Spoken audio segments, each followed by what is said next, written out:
जय गुरुदेव। Good morning students. आज का चैप्टर 3 संधि।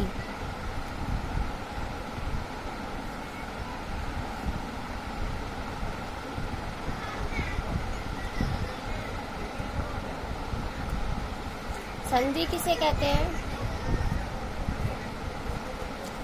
व्याकरण के नियमों के अनुसार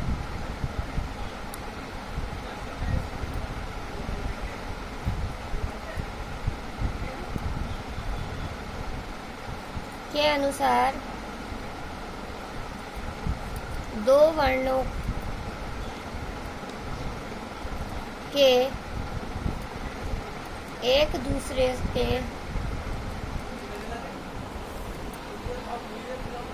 निकट आने पर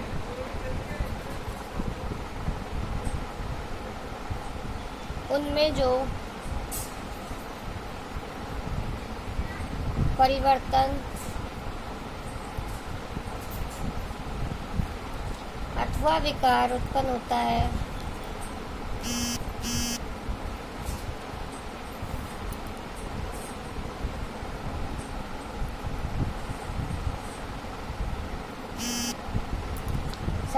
उसे संधि कहते हैं।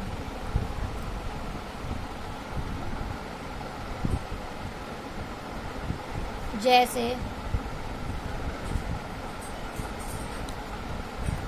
महा प्लस इंद्र,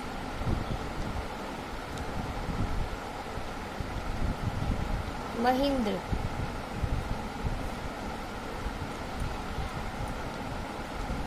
यहाँ पर ई और आ मिलकर बड़ी बने, या फिर इस प्रकार कह सकते हैं जब पहले वर्ड का अंतिम वर्ण और दूसरे शब्द का पहले शब्द का अंतिम वर्ण और दूसरे शब्द का पहला वर्ण आपस में मिलते हैं तो वहाँ संधि होती है। संधि 3 प्रकार की होती है।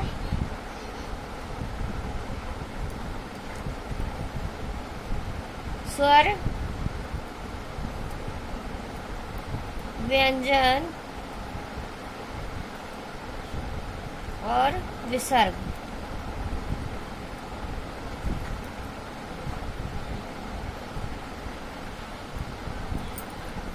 स्वर को अच कहते हैं, स्वर संधि अच कहलाती है, अच संधि भी कहते हैं।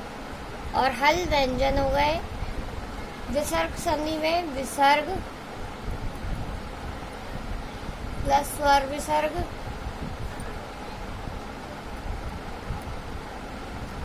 प्लस व्यंजन, इन तीनों का मेल होता है। स्वर संधि का नियम है,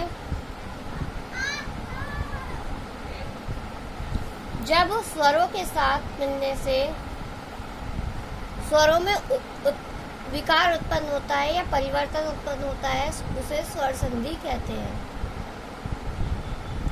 स्वर के साथ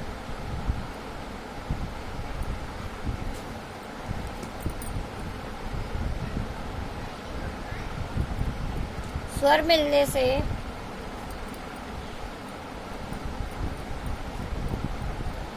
स्वर में जो विकार या परिवर्तन उत्पन्न होता है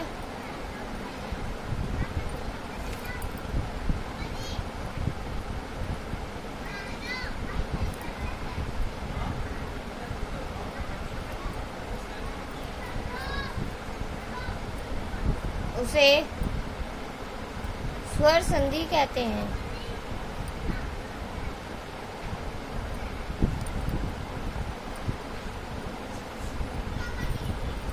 मतलब अंतिम वर्ण भी स्वर हो और पहला वर्ण भी स्वर हो। स्वरों में जहाँ संधि होगी वो स्वर संधि कहलाएगी। जैसे विद्या प्लस आलय,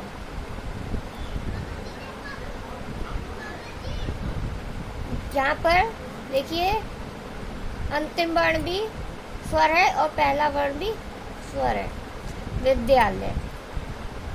तो ये हुआ स्वर संधि का नियम। स्वर संधि कितने प्रकार की होती है? दीर्घ, गुण,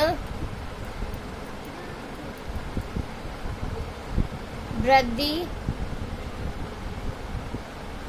यण,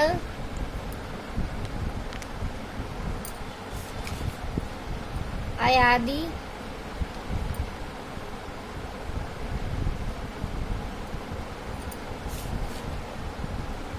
पूर्व रूप,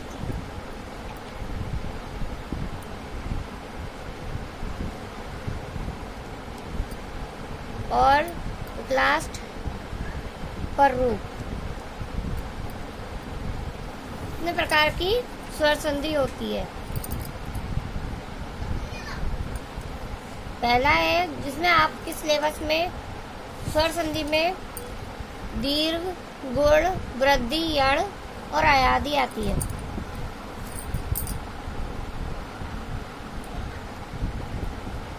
दीर्घ संधि का नियम: अका, सवर्णे,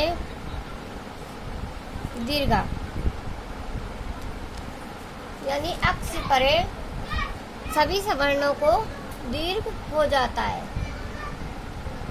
दीर्घ संधि का नियम है अकार, सवर्णे, दीर्घा। अक से परे सभी सवर्णों को यानी समान वर्णों को दीर्घ हो जाता है।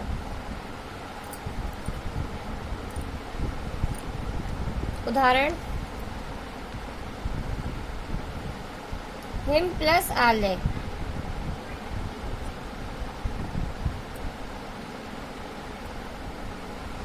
हिम प्लस आले में माँ का अ प्लस आ का अ बड़ा बराबर मिलाकर बड़ा हो गया और शब्द बना हिमालय।